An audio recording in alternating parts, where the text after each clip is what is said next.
Elevate your hatching egg shipping business with Beyond the Egg.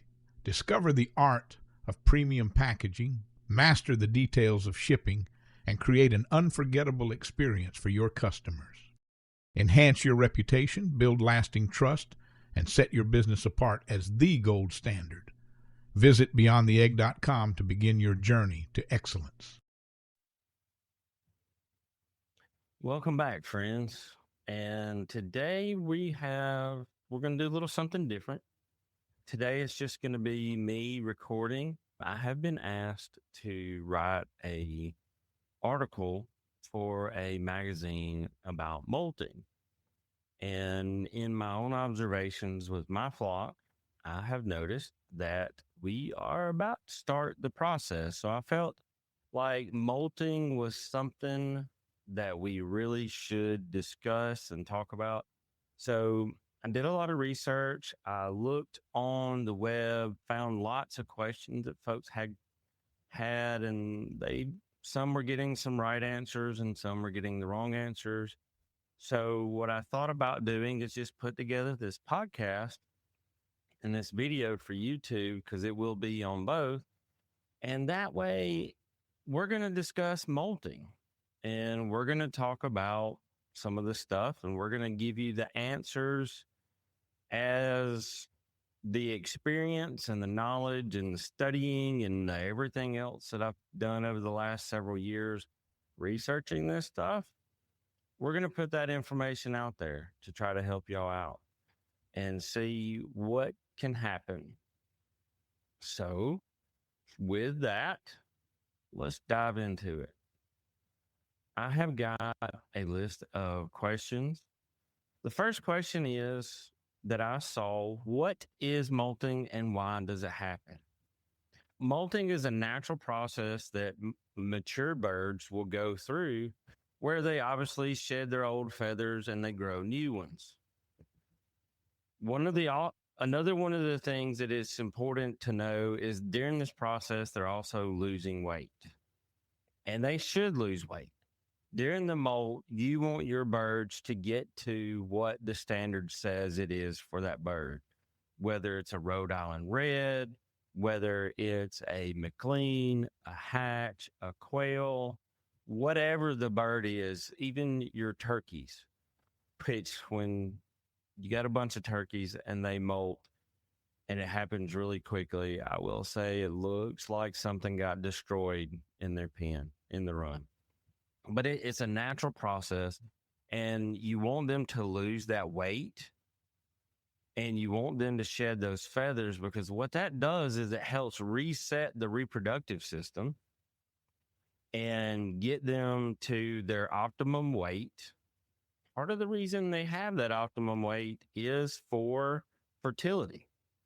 And for the birds that have a lot of feathers and they're larger birds, it allows things to get where it needs to be better for them to molt and for them to have higher fertility rates.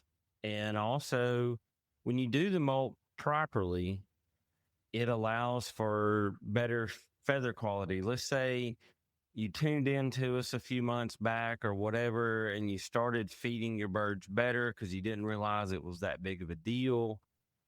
The molt is your chance to make that happen and see the results. When you follow through with what you learn here and what we'll do with the molt, when you go through that, you will get to a point where you see the results of your hard work and your investment in better feed types, limiting their amounts, and doing everything right. You'll get to see the product of that, if you will. So it's essential for it to happen June, July. That way, when it gets to be cold, starts cooling down, they have their down feathers, they have their bigger feathers, their primaries and all that good stuff. And they're fully feathered. They look beautiful. And it's time for them to be warm. And when you have a molt in June or July, it's really hot. So it helps keep the bird's body temperature down as well. So another question that I see a lot is, at what age do chickens typically get their first molt? And again, it's not just chickens, we're turkeys, pretty much any kind of poultry out there. And it really depends on when they hatched out. It could be a year and a half.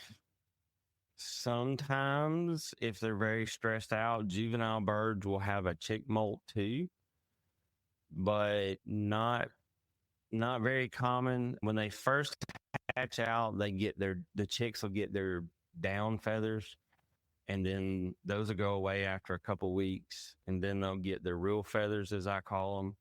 Some people could consider that a molt, but typically you're not going to see a molt in the summertime from a bird unless it is an older bird. So let's say it's a August, September, October hatch. Come July, you may see a molt. So how long does the molting process usually last? Again, that's going to depend heavily on what you're feeding the bird and how you, as a poultry manager, manage your flock. Because if you manage your flock properly and you manage the molt, which is even more key, you could be 3 weeks to a month, even 2 weeks if you do it right. If not, and you just do things naturally and your bird's free range and you put a little feed out for them to get that extra that they're missing from the bugs and all that stuff that they're eating, you may be looking at a 6 to 12 week process. It also depends on the bird's age, health, genetics. Some birds will molt faster, some will take it slow. Again, there's going to be variables with everybody's birds, because my Rhode Island Reds can molt in about 3 weeks, and literally their new feathers will be pushing their old feathers out. Doesn't mean that yours will do that. And recently I was out in my chicken yard and I was taking some pictures because I was starting to see some feathers on the ground. And I was like, ooh, if I'm going to give me some new pictures, updated pictures, good pictures, right now is the key, because these things are fixing to get naked. So with mine doing it that fast, yours may take longer. You may have a different variety. Mine are standard Rhode Island Reds. You may have some more production Rhode Island Reds, and it'll be different with them too. There's another question that I see is, what are the different types of molt? You have a juvenile molt, which is when the chick's down's replaced by their feathers. And sometimes you'll have a partial molt, which may be in the springtime or due to excessive stress. You know, if you've got predator problems, or if you make a huge change in feed or water or something along those lines, cause those birds to stress out, they may drop some feathers. I will say that when it's around Thanksgiving and you're getting ready to process turkeys, a turkey will go through a partial molt real fast, because when you stretch their neck out and get ready to fastly, swiftly, whatever you want to call it, start that whole process of getting your Thanksgiving or Christmas bird, they're going to actually molt really quick. It's very stressful for them. And a lot of times you can pull most of the feathers out and not even need to use a plucker. A hard molt is going to be a rapid feather loss and fast regrowth. That typically happens when your birds are getting a more nutritious diet and the molt is managed by a responsible chicken tender, somebody that knows what ways and how to support them doing a quick molt. And a soft molt is a gradual feather loss that your birds may lose feathers over a month or so, and then they may take another month or so to gain them back. Like we talked about earlier, that 6 to 12 week. So you got a juvenile molt, you've got a partial molt, you got a hard molt, and a soft molt. Another question that I've seen quite a bit is, can you force or induce a molt? And should you? Of course you can. Forced molting is typically a diet restriction or lighting changes, anything like that that's done a lot of times by commercial systems. It's also done by your more experienced poultry keepers or chicken tenders. There's a lot of people that are starting to learn more about feed management and that type stuff. There are some that say it's not recommended for a backyard flock because it's stressful. And there's others that say, while it may stress the birds out, if you do it temporarily and take good care of them and manage them, it actually better sets them up for next year. And it also makes for a better show season because they'll have those feathers that are shiny because you've been looking at your feed and observing the methionine levels, and maybe you've been putting a supplement in it that has some cysteine and stuff like that to really make those colors vibrant. We'll be right back. Looking to rock some seriously comfy gear? If you love chickens and you're all about that fun style, then Chicken Box has got the perfect t-shirts for you. From quirky designs to classic looks, their shirts are as comfy as us chicken tenders deserve. They even have a subscription service so your coop doesn't get bored. Head over to PoultryNerdsPodcast.com and click on Chicken Box to get your comfy shirts and support the podcast. And to make the feathers healthy.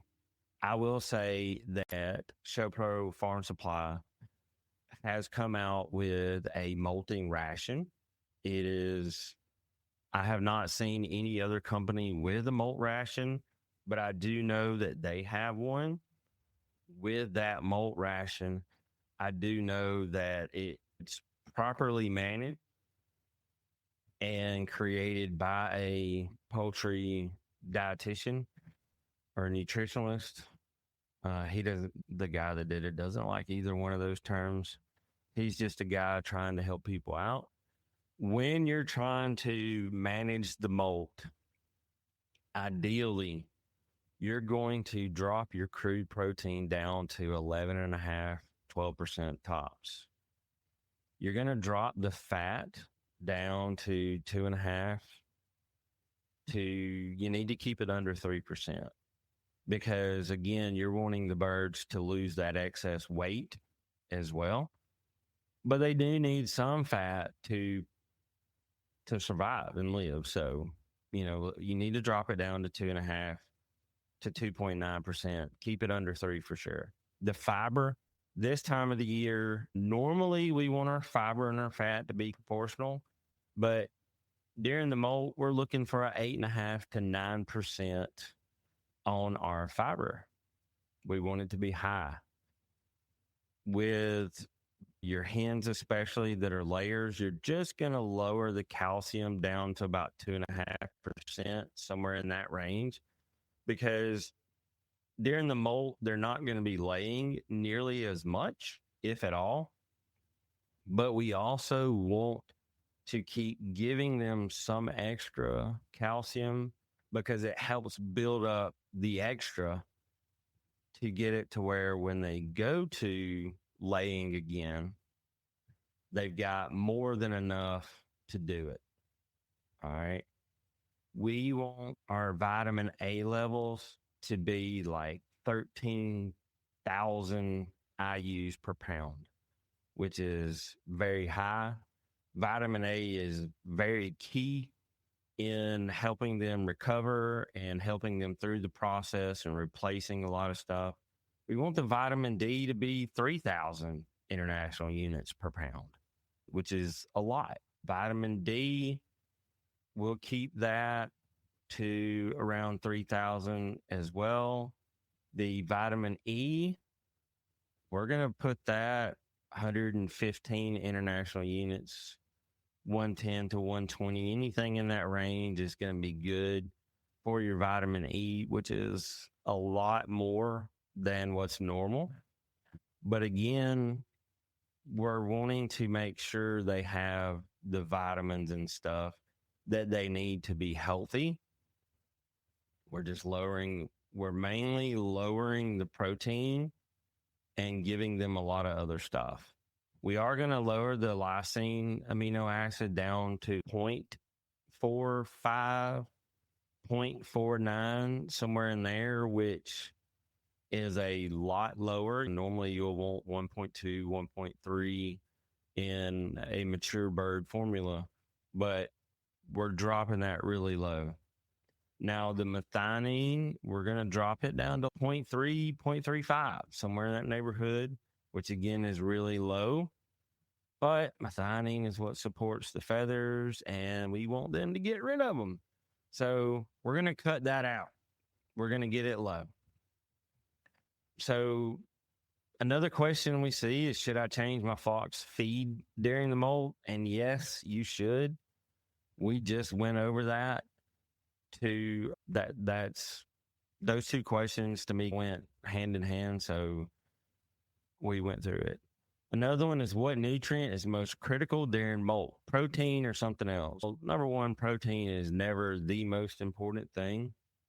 The vitamins, minerals, and amino acids are, but the quantity of amino acids like methionine, lysine, we want to alter that during the molt. And another question, how much protein should birds get during the molt? We've already covered that. Sir, some people will feed a high protein thinking, okay, they need it. But really and truly, you want the lower protein for those 2, 3, maybe 4 weeks, however long it takes. If your birds are obese, you're going to want less. You're going to want to put them on a strict diet, essentially, to get them down to that standard weight. All right. So that's why the other amounts is what's recommended. So we're going to do that. Specific vitamins and minerals that help. Yes. Zinc, biotin, and vitamin A, all that stuff will prevent brittle feathers. It supports feather growth. The vitamin A aids in skin and follicle health, which, hey, we're fixing to be shooting out some fresh feathers. So skin and follicle health is going to be huge. That's why that number is really high in that ration. Vitamin E also boosts immunity because, when the birds are stressing out because their diet just changed and everything else, because we're wanting to do a fast, hard molt, vitamin E to boost their immunity is key because you don't want them to get sick. Should I give layer feed if they're not laying eggs during the molt? No, you shouldn't do that. If you're not going to swap to a specific molt ration, you still need to swap to a lower calcium level feed when they're not laying, because it taxes the kidneys. If they have the excess and they don't need it, they're not using it. That's why even for the molt layer ration, we're dropping the amount of calcium by about a full point for that specific reason. Are there feed additives or natural supplements that help with molting? Of course there is. Omega-3 oils, kelp meal, B complex vitamins, garlic, apple cider vinegar, all of those support immune health and feather health. So that now's the time to do that. There's a couple of them out there. One that I'm particular of is the Show Pro poultry supplement, for obvious reasons. The other brand that I recommend is Trail. Trail has a show breeder supplement that, like the Show Pro, is I'm going to say predominantly organic because you cannot add lysine to anything and it be considered organic. But I'll say predominantly organic. They both are. And I will say that the stuff that is used to go in it is sustainable. And like even the fish meal is humanely harvested. I've seen the manufacturing facility where they grow the fish and process it. It's all done really humanely. I'm sure there's others out there. Those are just the ones that I personally am the most fond of. I see a lot of other questions about housing and environment, like what kind of living conditions support a healthy molt. People, this time, it is more important than ever for clean, dry, low stress environments. Avoid overcrowding. By this time of the year, all the birds that you hatched out, you should have already made your decision on who you're going to keep to breed forward and improve your strain or improve your line of whatever birds you have. And you should have already used some means of culling. So avoid overcrowding. And by culling, a lot of people think, oh, you're killing them all. You're killing them all. No, for me, culling can be giving that bird to somebody that wants eggs. If I have hens that don't meet my standards, I know quite a few people that need the food and they like feeding the animals. So I'll give them a few hens every year, help feed their family. I'll also give them some roosters to help feed their families as well. So whatever way you do your culling, number one, I always like to encourage people to be humane. But all that should have been done by now. So definitely overcrowding should not be an issue, and maintain good airflow. In my breeding pens, especially, I have a 12-inch fan that is mounted up in the ceiling, which is pretty key because that way it don't get rained on. But it's mounted just a couple inches below the ceiling of the pens, and it flows. I have it on the same cycle as the lights. That allows me to just run one line because I have a large, heavy current capacity type timer because I do have lights and I do have fans on it. So I'll have the fans running when the lights are. That way, in the areas where I don't have a lot of wind flow, there's still good airflow. Now, in the wintertime, I will unplug those fans because they don't need extra wind when they're cold. So, yeah, do that. You want to protect them from unnecessary drafts, which, again, we're managing the molt. We're doing it June, July. So I would say that more if you're not managing the molt or maybe inducing your molt and it doesn't happen till the colder months, that you would want to do that and avoid the drafts because your birds are going to be naked and you don't want them to get too cold. Another question, and I don't understand this. Should I separate molting birds to reduce stress? You should definitely separate if there's some type of stressor. Like if you have one bird that, because one of your hens started molting sooner than everybody else and you've got one being a bully, get that bird out, put it in a drop pen, let it live by itself for a little while and, see if it doesn't change its mind. But aside from that, just make sure you're not overcrowding. And to reduce the stress, make sure you don't have any kind of predators lurking around at night. try to avoid loud noises that aren't normal, sudden changes, overcrowding, that kind of stuff. Try to avoid those because molting is a stressful time and you don't need to add to it. Can light exposure affect molting? Yes. Decreasing daylight triggers a molt. So, like for me, I use lights on my outside brood pens specifically for normality because as well as I do, the exact time the sun comes up varies every day and the exact time it goes down varies every day. So by using lights that are not too bright and they're the right color, you give them normalcy, which reduces stress. With that, what I do when I'm starting my molt process, I cut the lights. I'll leave the fans. I cut the lights. So definitely, should you reduce or change lighting during the molt? Yes.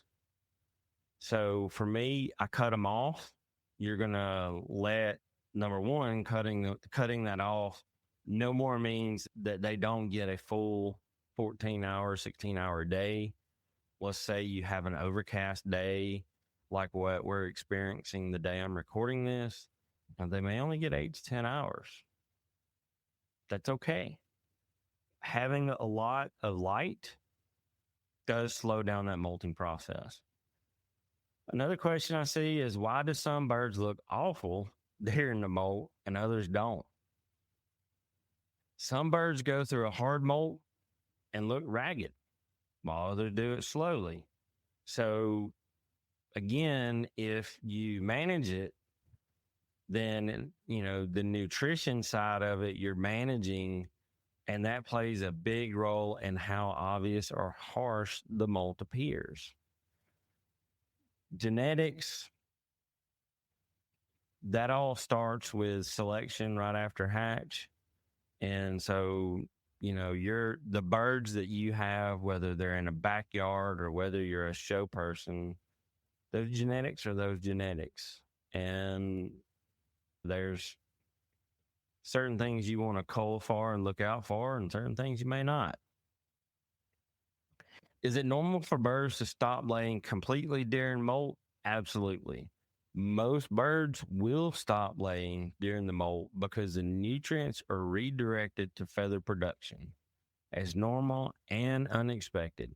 I will say this too, if you have an egg pop out of one of your hens during the molt, don't be shocked because it does happen.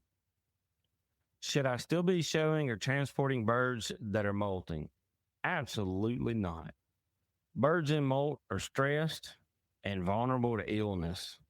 Wait until they've regrown all their feathers and looking good and ready for transport. Because again, that's the benefit of managing the molt this time of year. By the time show season gets here, they've regrown all their feathers.